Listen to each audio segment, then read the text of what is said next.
আমার ভোট, আমার ইলেকশন, আমার স্লোগান, আমার বক্তৃতা, আমার টাকা কড়ি খরচ সবকিছু হবে আল্লাহর জন্য।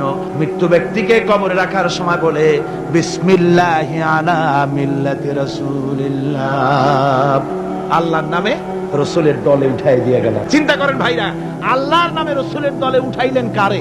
এই লোকটি তার যৌবনকালে যত মিছিল করেছে, ধর্ম নিরপেক্ষতাবাদের পক্ষে মিছিল করেছে, পুঁজিবাদের পক্ষে মিছিল করেছে, সমাজতন্ত্রের পক্ষে মিছিল করেছে, স্লোগান দিয়েছে, দেওয়ালে লিখেছে, বক্তৃতা করেছে, ভোট দিয়েছে, বই লিখেছে, জীবনে যা কিছু করেছে সব করেছে মানুষের তৈরি করা মতবাদের জন্য।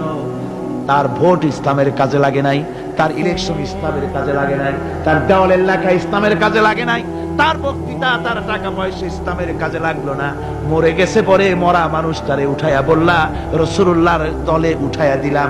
এখন বলো রাসূলুল্লাহ কেন তোমার মতো মরা লাশটাকে তিনি গ্রহণ করতে যাবে?